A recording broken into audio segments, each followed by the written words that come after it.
नवाब मलिक साहब तुम आगे बढ़ो, हम तुम्हारे साथ हैं, नवाब मलिक साहब तुम आगे बढ़ो, हम तुम्हारे साथ हैं, नवाब मलिक साहब तुम आगे बढ़ो. हम तुम्हारे साथ हैं. राष्ट्रवादी काँग्रेस पक्षाचा नवाब मलिक साहब तुम संघर्ष करो, हम तुम्हारे साथ हैं. लड़ेंगे जीतेंगे, लड़ेंगे. जीतेंगे. राष्ट्रवादी काँग्रेस पक्षाचा नवाब मलिक साहब तुम संघर्ष करो, हम तुम्हारे साथ हैं, नवाब मलिक साहब तुम आगे बढ़ो. हम तुम्हारे साथ हैं. दोस्तों आप देख रहे हैं 9 club TV news. Nawab Malik साहब जो कि महाराष्ट्र के मंत्री हैं, उनकी गिरफ्तारी महाराष्ट्र में एक सियासी भूचाल ले आई है। महाविकास आघाड़ी की तरफ से कहा गया कि हम पूरी तरह से नवाब मलिक साहब के साथ में, और महाविकास आघाड़ी ने फैसला किया है कि तीनों पार्टी के वर्कर्स पूरे महाराष्ट्र में मोर्चाबंदी करेंगे। खैर कोविड गाइडलाइंस के उन पर केसेस भी बनाए जा रहे हैं पुलिस की तरफ से। अब देखते हैं कि ये लड़ाई और ये हंगामा कहाँ तक जाता है। आज मुंबई के उपाध्यक्ष काशिफ शाह ने पायदोनी पर इसी चीज़ को लेकर, यानी कि नवाब मलिक साहब की गिरफ्तारी के खिलाफ उन्होंने यहाँ पर प्रोटेस्ट किया। आप मेरे पीछे देख सकते हैं।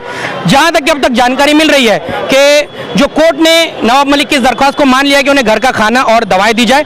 इसके साथ ही उनका जो वकील है, जब उनका इंट्रोगेशन होगा, उनका वकील उनके पास एक मुनासिब डिस्टेंस तक मौजूद रहेगा। खैर अब देखते हैं कि जो उम्मीदें लगाई जा रही है महाविकास आघाड़ी से, शरद पवार साहब से, कि वो नवाब मलिक साहब की गिरफ्तारी को लेकर कोई कदम उठाएंगे, या फिर इस ताल्लुक से जो बातें कही गई है, जो प्रोटेस्ट एनसीपी के लीडर्स की तरफ से किया गया है मंत्रालय के बाहर, वो क्या रंग लाता है। इसके साथ ही ये बातें भी उठ रही है कि ईडी अब किसी तरह से सरकार के इशारे पर काम कर रही है, केंद्र सरकार के इशारे पर काम कर रही है, क्योंकि सारे अपोजिशन के लीडर्स ही ईडी और दूसरे संस्थानों के निशाने पर क्यों रहते हैं। अब ये भी एक सवाल है।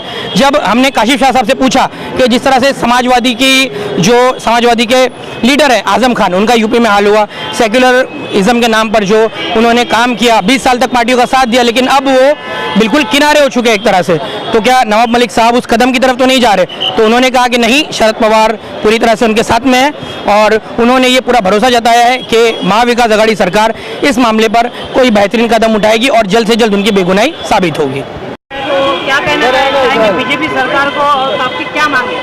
हमारी ये मांग है कि भारतीय जनता पार्टी जो कावड़पना करके नवाब मलिक साहब को फंसाया जा रहा है। आप लोगों ने देखा कि पिछले 2, 3, 4 महीने से नवाब मलिक साहब ने उनको एक्सपोज करा है कि कैसा उन्होंने ड्रग्स का कारोबार गुजरात से लेके यहाँ तक चल रहा था। उस हिसाब से उन्होंने पूरा एक्सपोज किया, तो उसका बदला लेने का काम भारतीय जनता पार्टी ने जब देखा कि उनकी पोल खुल रही है, तो उन्होंने झूठे आरोपों के तहत 1998 में कुछ केस था, उसके तहत उनको अरेस्ट करने का काम किया।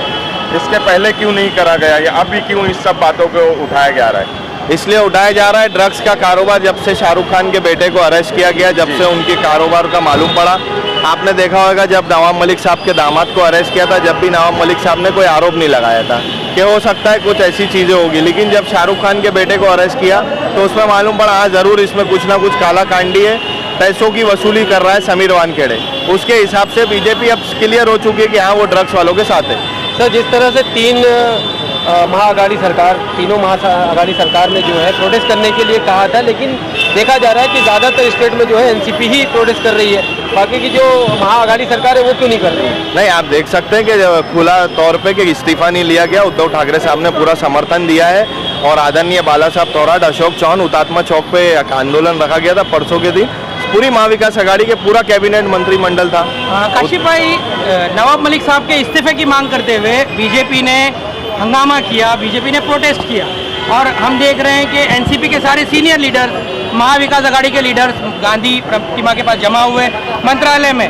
लेकिन क्या है ये, एक तरफ ये प्रोटेस्ट कर रहे हैं कि हम उनकी गिरफ्तारी के खिलाफ है, दूसरी तरफ बीजेपी बोल रही है बड़ी निदा दिलीर से कि उनको हटाओ।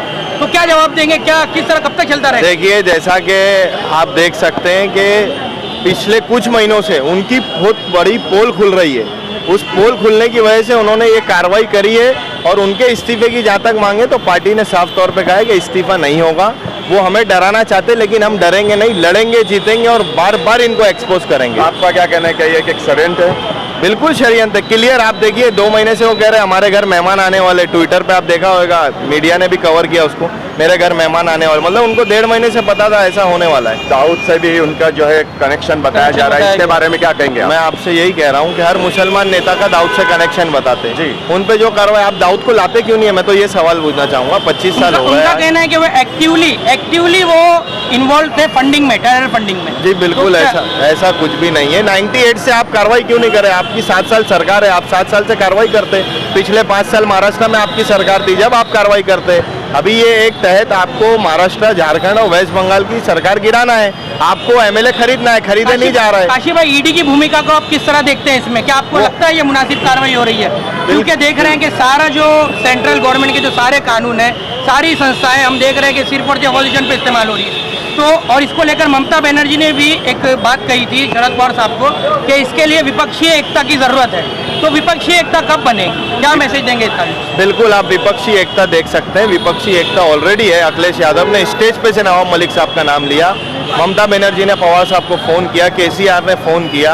आप ये सकते हैं एकजुटता तो जरूर है। अब इस वक्त पवार साहब का पूरा समर्थन है। हर मुस्लिम एमएलए और मिनिस्टर को दाऊद इब्राहिम से नहीं जोड़ा जा सकता है। जी। आप जैसे कि यूपी में जो इलेक्शन में है और अकाली सरकार ने भी दावा की थी कि यूपी के इलेक्शन को लेकर वहाँ पे कैंपेनिंग की जाएगी, उस कैंपेनिंग को देखते हुए तो ये माहौल बनाया गया है। बिल्कुल ये माहौल बना गया है। आप देख सकते हैं नवाब मलिक साहब उत्तर प्रदेश से ताल्लुक़ रखते हैं। एक्चुअली में उनका ये मकसद है कि जो अपोजिशन है उसको डराया कैसे जाए। तो वो डराने के लिए दिखा रहे कि अगर यूपी में आप लोग हमारे खिलाफ जाएंगे तो हम आपको भी ऐसी जेल में डाल देंगे, हम एक कैबिनेट मंत्री को जेल में डाल सकते हैं। काशिफ भाई, मेरा एक सवाल है कि शरद पवार साहब का क्या कहना है इस बारे में? इस बारे में आप पवार साहब का कहना है कि हम पूरी तरह से नवाब मलिक साहब के साथ खड़े, और अभी से नहीं, पिछले 6 महीने से आप उनके साथ ही खड़े हैं। आपका क्या कहना है, वो बेगुनाह है? बिल्कुल बेगुनाह है, वो तो झूठा केस है। आपको तो मैं कह रहा हूँ ना कि आप उनके चेहरे पे कॉन्फिडेंस देख सकते हैं, हंसी देख सकते हैं। आप कार्रवाई करनी है तो जैसे कि वॉशिंग मशीन में कपड़ा अपन चले जाता है, प्रसाद लाड पे कार्रवाई क्यों नहीं हो रही, किरीश सुमैया पे कार्रवाई क्यों नहीं हो रही है, चित्रा वाघ पे कार्रवाई क्यों नहीं हो रही है? ये सबने भी तो घोटाला किया। पहले आप उनके घोटाले निकालते थे ना। अगर ये नहीं होता है, मान लीजिए इसके ऊपर किसी तरह की सुनवाई नहीं होती है, तो आने वाले दिनों में आपकी महाअघाड़ी सरकार किस तरह का कदम उठाएगी? हमें कानून पे पूरा भरोसा है, न्यायालय पे पूरा भरोसा है कि वो अपना फैसला जरूर सुनाएगी और हक में सुनाएगी, जहां तक के सच्चा और झूठा सब मालूम पड़ मुस्लिम नेता की बात कही आपने। हम देख रहे हैं कि यूपी में आजम खान का आपने हाल देखा होगा। सालों उन्होंने सेक्युलर पार्टीज का साथ दिया, अपनी पूरी जिंदगी उन्होंने उसके लगा दी, लेकिन आप देख रहे हैं कि आज उनको किस तरह से किनारे कर दिया गया है, नाम तक नहीं लिया जाता स्टेजों से। तो ऐसा तो नहीं है कि नवाब मलिक साहब का भी वही हाल हो जाए? नहीं नहीं, ऐसा बिल्कुल नहीं। आप आजम खान का कह रहे हैं तो अब्दुल्ला को टिकट दी गई है। अब्दुल्ला के साथ कैंपेनिंग कर रहे हैं अखिलेश यादव, पार्टी के राष्ट्रीय अध्यक्ष है, उनके साथ कैंपेनिंग कर रहे हैं। आजम खान के लिए 4 बार हॉस्पिटल में मिल के आए, जेल में सहायता कर रहे हैं। अब ये मैं यही तो कह रहा हूँ कि इन लोगों ने यही करके कि झूठे आरोप लगा के बकरी चोर, बुक चोर, आपको लगता है आजम खान बकरी चोर थे, बुक चोर थे, तो उनको अरेस्ट करके लेकर गया। वैसे ही ये भी आरोप सारे गलत है। शरद पवार साहब अपने सीएम उदय ठाकरे साहब से भी मिलके आए हैं, उनसे क्या बातचीत हुई? बातचीत यही हुई है कि कैबिनेट मंत्रालय मंत्रिमंडल का विस्तार हुआ, उन्होंने सारे लोगों ने मीटिंग करी और मीटिंग में यही हुआ कि हम पूरी तरह से नवाब मलिक साहब के साथ खड़े, पूरी महाविकास अघाड़ी नवाब मलिक साहब के साथ खड़े। क्या रिजल्ट निकलेगा अब इसका? बिल्कुल रिजल्ट यही निकलेगा, आप देखेंगे, न्यायालय उनको बेगुनाह साबित करेगा 3 तारीख को।